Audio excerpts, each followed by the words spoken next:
So let me, if I may interrupt you real quickly. Go ahead. You've already said emotionally and spiritually, or whatever you want to call it, idealistically, you saw the huge potential behind the smaller size of the UNIDO and being agile.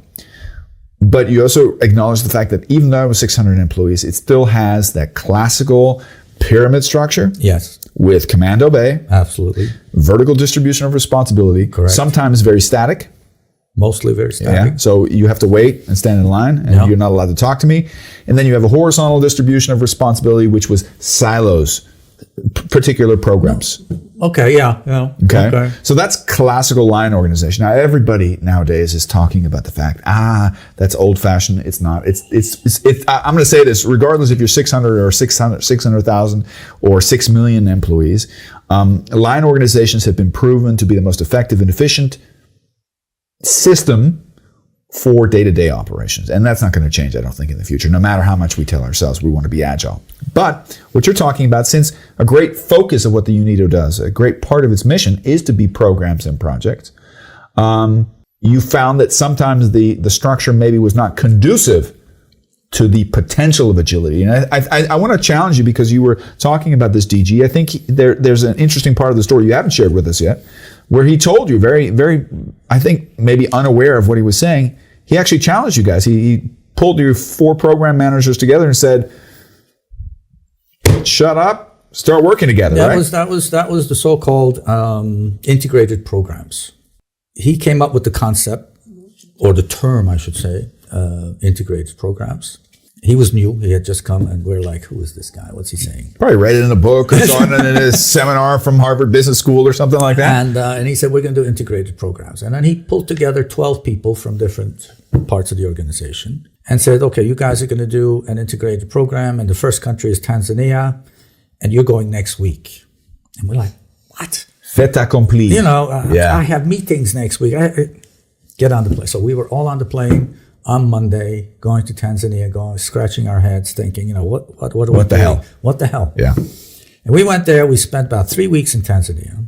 We met all different organizations, government organizations, private organizations, meeting people, listening to their story, and eventually we started building up an integrated project. We were even integrating them, because we would talk to organizations that never talked to each other in Tanzania. It's like the key political cog in your system pulled out that bottleneck and said, work together. And it was confusing and befuddling at the beginning. Absolutely. But you understood it, because you guys are smart guys. We understood it, and we worked hard at it. We liked the idea. Within the shortest period of time, because you thought it was endorsed from way up top, you said, we can do this. True, yes. We can do this. Exactly, yes. Okay.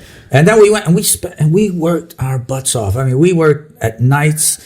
We went to people's rooms. Fun. We worked, we worked till night. And then we put together a truly integrated program. It was a great program. We were all proud of it. We came back to UNIDO. So it was action to the lip service. Yeah. Okay. I don't know what that means. That means that often there's lip service. I want you to work integrated. I want you to work agile. But as soon as you are integrated or are agile, everybody freaks out because it violates the status quo. That's what happened, because we came back. We presented what we had done. But you didn't present to him. We presented to the guy he had appointed as the person in charge of integrated programs. Yeah. And we presented it to him, and we're like, this is going to be great. And he looks at it, and he goes, but I don't see the individual program areas in there.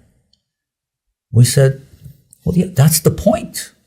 The whole point was not to see the silos.